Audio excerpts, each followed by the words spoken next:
കണ്ടപ്പോ goose bumps തോന്നിയില്ലേ? എന്ത് തോന്നി സ്വന്തമായി കണ്ടപ്പോ? അല്ല ഇത് അത് എനിക്ക് ഈ പാട്ട് എനിക്ക് ആദ്യമായിട്ട് ഒരു ഇതിന്റെ ഈ ബാക്ക്ഗ്രൗണ്ട് സ്കോർ കേൾപ്പിച്ചു തന്നപ്പോ തന്നെ അതൊരു ഗൂസ് ബം ഐറ്റം അതിനകത്ത് ഉണ്ടായിരുന്നു. അപ്പോൾ ഈ സിനിമയുടെ റിലീസിന് ഞാൻ ഇവിടെ ഉണ്ടായിരുന്നില്ല. അതെനിക്കും പോകുന്ന സമയത്ത് തന്നെ ഭയങ്കര ഫോമോ ഉണ്ടായിരുന്ന കാര്യം, ഇവരുടെ കൂടെ ഇരുന്നിട്ട് തിയേറ്ററിൽ നിന്നിട്ട് ഇത് ആസ്വദിക്കാൻ പറ്റില്ലല്ലോ എന്നുള്ളൊരു വിഷമം ഉണ്ടായിരുന്നു. പക്ഷെ അതിന് മുമ്പ് നമ്മൾ ഓൾറെഡി കുറെ ദിവസം നമ്മൾ ഒരുമിച്ചുണ്ടായിരുന്നു, നമ്മൾ പ്രൊമോഷൻസ് ഒക്കെ ചെയ്ത് ഹാപ്പി ആയിട്ടാണ്. അതിൽ ഹാപ്പി നോട്ടിൽ പോയ കാരണം കൊണ്ട് ആ ഫോം ഒരു ഇച്ചിരി കുറഞ്ഞു കിട്ടി. പക്ഷെ എന്നാലും ഞാൻ അവിടെ ഉള്ള സമയത്തും ഞാൻ വിളിച്ച് ഞങ്ങൾ അന്വേഷിക്കുന്നുണ്ടായിരുന്നു. റിലീസിന്റെ അന്ന് തന്നെ ഞാൻ ആ സമയത്ത് ഞാനും ഭാര്യയും മക്കളും കൂടിയിട്ട് വിയന്നയിൽ ഒരു തിയേറ്ററിൽ പോയിട്ടാണ് കണ്ടത്. അതും നല്ലൊരു പാക്ഡ് തിയേറ്റർ ആയിരുന്നു, മുഴുവൻ മലയാളികൾ തന്നെയായിരുന്നു അവിടെ. അപ്പോൾ അവിടെയും ഭയങ്കര നല്ല റെസ്പോൺസ് ആയിരുന്നു. അപ്പോൾ അത് കഴിഞ്ഞിട്ട് ഞാൻ ഇവരെ വിളിച്ചിട്ടുണ്ടായിരുന്നു. അത് ഭയങ്കര ആ ഒരു ഇവിടെ നിന്ന് കിട്ടാത്ത ആ ഒരു സ്നേഹവും അപ്രിസിയേഷനും അവിടെ നിന്ന് കിട്ടി. അതൊരു വലിയ സന്തോഷം. അതല്ലാതെ കുറെ പേര് മെസ്സേജ് അയച്ചും വിളിച്ചും ഒക്കെ അപ്രിഷിയേറ്റ് ചെയ്തു. ചേട്ടനൊക്കെ പറയണ്ടായിരുന്നു, സാധാരണ പടങ്ങൾ കണ്ടിട്ട് വിളിക്കാത്ത ആൾക്കാരൊക്കെ ഈ പടം കണ്ടിട്ട് വിളിച്ചിട്ട് ഞാൻ നന്നായിട്ടുണ്ടെന്നൊക്കെ ചേട്ടനോട് പറഞ്ഞിരുന്നു എന്നൊക്കെ പറഞ്ഞു. ഞാൻ സന്തോഷം എന്താ വെച്ചാൽ അത് സിനിമ ഇത് ഇത്തിരി റിസ്കി പരിപാടിയാണ് എന്നുള്ളത് നമ്മൾ ചെയ്യാനായിട്ട് തീരുമാനിക്കുന്നതിന് മുമ്പേ അറിയാം. ഗുരു പറഞ്ഞപ്പോ തന്നെ എനിക്കുണ്ടായിരുന്ന കൺസേൺസ് ഭാഷയും ഞാനൊരു ഇരിങ്ങാലക്കുടക്കാരനാണ് എന്നുള്ളത് എല്ലാവർക്കും അറിയാവുന്നതാണ്. അപ്പൊ ഞാനിപ്പോ ഒരു തിരുവനന്തപുരം സ്ലാങ് പറയുമ്പോൾ അത് അത്രയും നന്നായാൽ മാത്രമേ എന്നെ അത് അംഗീകരിക്കുകയുള്ളൂ. കാര്യം ഞാൻ അല്ലെങ്കിലും സാധാരണ സംസാരിക്കുന്ന സംസാര ഭാഷ എല്ലാവർക്കും അറിയാവുന്നതാണ്.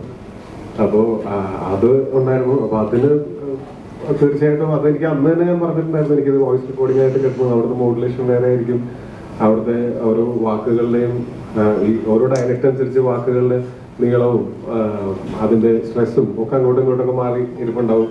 തൃശ്ശൂർ പറയുന്ന പോലെ ആയിരിക്കില്ല, സെയിം വാക്ക് തന്നെ എഴുതുമ്പോൾ സെയിം വാക്കായിരിക്കും, പക്ഷെ തിരുവനന്തപുരത്ത് പറയുമ്പോൾ അതിന്റെ സൗണ്ടിങ് ചിലപ്പോൾ ഡിഫറെന്റ് ആയിരിക്കാം. ഇങ്ങനത്തെ കാര്യങ്ങളൊക്കെ ഉണ്ടായിരുന്നു. അതുകൊണ്ട് ഈ നമ്മുടെ തോട്ടക്കുട്ടന്റെ ഗാങ്ങില് ഉള്ള മറ്റേ മറ്റേ സ്പാൻഡറുമായിട്ട് ചാടി ഇറങ്ങുന്ന ഫസ്റ്റ് ജീപ്പിൽ ചാടി ഇറങ്ങുന്ന പുള്ളിയാണ് സോനു എന്ന് പറയുന്നത്. സോനു ഇവര് സുഹൃത്തുക്കളാണ്. അപ്പോ സോനും ഇവരും ഒരുമിച്ച് എനിക്ക് എല്ലാ ദിവസവും പിറ്റേ ദിവസത്തെ സീനുകളുടെ ഡയലോഗുകൾ റെക്കോർഡ് ചെയ്ത് അയച്ചു തരുമായിരുന്നു. അപ്പൊ നമുക്ക് അതിനകത്ത് ആ മോഡുലേഷനും ഇതുമെല്ലാം ഈ സൗണ്ടിങ് ഒക്കെ നോക്കുന്നതിന്റെ ഒപ്പം ഇമോഷനും കൂടെ നമുക്കൊന്ന് പ്രിപ്പയർ ചെയ്യാനായിട്ടുള്ളൊരു ബാക്കിയുള്ള സിനിമകൾക്കാൾ കൂടുതൽ കുറച്ചും കൂടെ പ്രിപ്പറേഷൻ ഇതിൽ വേണ്ടി വന്നിരുന്നു. പക്ഷെ ഇതൊരു തിയേറ്ററിലേക്ക് വന്ന് ആൾക്കാരെല്ലാവരും അത് ഇഷ്ടപ്പെടുന്നു, ആൾക്കാരെല്ലാവരും അതിനെ അംഗീകരിക്കുന്നു, അപ്രീഷിയേറ്റ് ചെയ്യുന്നു എന്ന് പറയുമ്പോൾ അതാണ് നമ്മൾ ഈ സിനിമയിൽ അഭിനയിക്കുന്നതുകൊണ്ട് നമ്മൾ ഏറ്റവും കൂടുതൽ ആഗ്രഹിക്കുകയും കിട്ടുമ്പോൾ ഏറ്റവും കൂടുതൽ സന്തോഷം കിട്ടുന്നതായാലും എന്ന് പറയുന്നത് ഇങ്ങനത്തെ അപ്രിസിയേഷനാണ്. നമ്മൾ ചെയ്ത് എന്ത് ജോലിയാണെങ്കിലും അത് ചെയ്ത് കഴിയുമ്പോൾ അതിന് നമുക്ക് കിട്ടുന്ന പ്രതിഫലം എന്ന് പറയുന്നത് പൈസയേക്കാളും അത് നമ്മൾ അത് നന്നായി ചെയ്തു എന്ന് ആളുകൾ പറയുന്ന സമയത്ത് ഉണ്ടാകുന്നൊരു സാറ്റിസ്ഫാക്ഷൻ ഉണ്ട്. അത് ഈ സിനിമയിൽ കുറച്ചധികം കിട്ടിയിട്ടുണ്ട്. Thank you. ഇങ്ങനൊരു ക്യാരക്ടർ എനിക്ക് തന്നതിനും ഇങ്ങനൊരു ക്യാരക്ടർ ആലോചിച്ചപ്പോൾ അതിൽ എന്നെ ആലോചിച്ചതിനും പിന്നെ ഇവരൊക്കെ തിരുവനന്തപുരത്തുള്ള ആൾക്കാരാണ്. അതായത് നമ്മുടെ ആരോടാണെങ്കിലും ഈ പറഞ്ഞ പോലെ സോനു, അതുപോലെ അതിനകത്ത് ഉണ്ടായിരുന്ന ശരത്ത്, വടി, പിന്നെ നമ്മുടെ അസോസിയേറ്റ് ഡയറക്ടറായിട്ടുള്ള സോഹിത്, പിന്നെ ഇതിൽ അസിസ്റ്റന്റ് ഡയറക്ടർ ഉണ്ടായിരുന്ന ആര്യനുണ്ട്. ആര്യനൊരു നമ്മൾ ആ ഒരു സ്റ്റേജില് മദ്രസ കഴിഞ്ഞിട്ട് സ്റ്റേജിൽ നിൽക്കുമ്പോൾ ഉള്ള അതിനകത്ത് കൂടുതലും അച്ചടി ഭാഷ പോലെയാണ് അയാൾ സംസാരിക്കുന്നത്. അതിനകത്ത് ഒറ്റ സാധനം എന്താ എന്തോ ആ മൊമെന്റിൽ അവന്റെ ഒരു സജഷൻ ആയിരുന്നു. അപ്പൊ ഇതുപോലെ എല്ലാവരും കൂടിയിട്ടൊരു വളരെ ഗ്രൂപ്പായിട്ട് നിന്ന് ഭയങ്കര ഹാപ്പി ആയിട്ട് വർക്ക് ചെയ്തതാണ്. ഇപ്പൊ സിനിമയുടെ സക്സസ് ആയത് വലിയ സന്തോഷം. അതിനേക്കാളും സന്തോഷം എന്ന് വെച്ചാൽ ഓരോ ദിവസവും മെമ്മറബിൾ ആയിരുന്നു. കുറെ നല്ല ഓർമ്മകളും കുറെ തമാശകളും പുതിയ സൗഹൃദങ്ങളും പഴയ സൗഹൃദങ്ങളും ഒന്നും കൂടെ സ്ട്രോങ്ങർ ആയി. അങ്ങനെ ഭയങ്കര നല്ല എക്സ്പീരിയൻസ് ആയിരുന്നു, വർക്കിംഗ് എക്സ്പീരിയൻസ് ആയിരുന്നു ഈ സിനിമയിൽ. പിന്നെ ഇവിടെ ഇപ്പൊ മിസ് ചെയ്യുന്നത് ബേസിലെയും വിനീതേട്ടൻ ഭയങ്കരമായിട്ട് മിസ് ചെയ്യുന്നുണ്ട്. ബേസില് ഈ വിജയം ആഘോഷിക്കാനായിട്ട് അവൻ സോളോ ട്രിപ്പ് പോയേക്കാണ്. അങ്ങനെ അപ്പോ അവൻ ആഘോഷിക്കട്ടെ. വിനീതേട്ടൻ എവിടെ? ചെന്നൈയിൽ. ഓക്കെ, വിനീതേട്ടൻ ചെന്നൈയിലാണ്. ആയിരിക്കും. അതുപോലെ സമീർക്കും ഞങ്ങൾ ഒരുമിച്ചുണ്ടായിരുന്നു അവിടെ. ഞങ്ങള് ഈ സിനിമ റിലീസിന്റെ തലേദിവസം ഞങ്ങൾ ഒരുമിച്ചുണ്ടായിരുന്നു. അപ്പൊ ഞങ്ങളും ഈ പറഞ്ഞ പോലെ ഭയങ്കരമായിട്ട് പിന്നെ ഇതിനകത്തുള്ള റിയെ ഞാനത് പലയിടത്തും പറഞ്ഞു, എനിക്ക് ചെറുപ്പം തൊട്ട് അറിയണതാണ്, എന്റെ ചെറുപ്പം തൊട്ട് അറിയണതാണ്. അപ്പോ അതുപോലെ ഷെറിൻ ഇതിനകത്ത് ജെറിൻ ഷിഹാബ്. അപ്പോൾ ജെറിന്റെ ക്യാരക്ടർ എന്ന് വെച്ചാൽ ഞങ്ങള് ആ സമയത്താണ് പരിചയപ്പെടുന്നത്. പക്ഷെ വർക്ക് ചെയ്യുന്ന സമയത്ത് ഭയങ്കര എളുപ്പത്തിൽ നമുക്ക് വർക്ക് ചെയ്യാനും പറ്റി. ക്യാരക്ടർ അണ്ടർസ്റ്റാൻഡ് ചെയ്യുന്ന എനിക്ക് തോന്നുന്നു ജെറിന്റെയും വീട് എവിടെയാണ് ശരിക്കും? കൊല്ലമാണ്.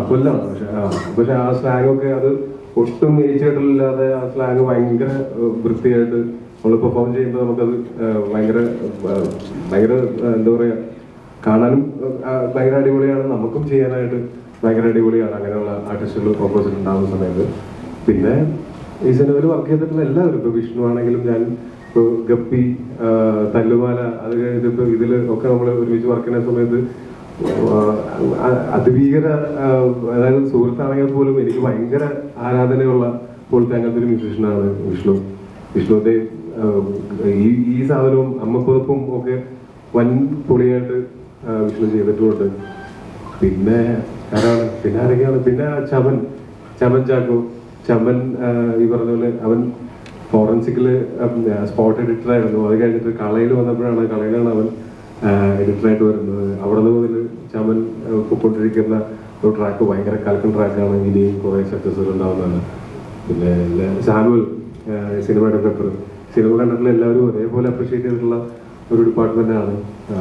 അടിപൊളിയായിട്ട് സാനുവലും ചെയ്തിട്ടുണ്ട്. അപ്പൊ എല്ലാ ഡിപ്പാർട്ട്മെന്റുകളും ഒരുപോലെ വൃത്തിയായിട്ട്, അത് ഇതിന്റെയൊക്കെ ആധാരം എന്ന് പറഞ്ഞാൽ ഇവർ രണ്ടുപേരും കൂടെ എഴുതിയിട്ടുള്ള അതാണ് തീർച്ചയായിട്ടും. അതും എല്ലാം കൂടെ ഒരുമിച്ച് നന്നായിട്ട് വരുമ്പോഴാണ്. ഒരു ഷാനിക്കായിട്ട് ഞങ്ങൾ കുറെ നാളായിട്ട് പരിചയം ഉണ്ടെങ്കിൽ പോലും കുറച്ച് കൂടുതൽ സമയം സ്പെൻഡ് ചെയ്തിട്ടുള്ളത് ഈ സിനിമയുടെ സമയത്താണ്. ഈ സിനിമയുടെ ഷൂട്ടിന്റെ സമയത്തും പിന്നെ പ്രമോഷന്റെ സമയത്തൊക്കെയാണ്. അപ്പോൾ ഷാനിക്കയും ഇനിയും നമുക്ക് കണ്ടുമുട്ടാം ആക്ടർ ലൈഫിൽ. അങ്ങനെ എല്ലാം കൊണ്ടും ഭയങ്കര സംതൃപ്തി നൽകിയിട്ടുള്ള ഒരു സിനിമയാണ്. ഈ സിനിമയെ ഇഷ്ടപ്പെട്ട് ഇത് സ്വീകരിച്ച എല്ലാവർക്കും പ്രത്യേക നന്ദി. ഇനിയും നല്ല സിനിമകളുമായിട്ട് വരാൻ ഞങ്ങൾക്ക് പറ്റട്ടെ എന്ന് ഞങ്ങളോട് തന്നെ ആശംസിക്കുന്നു.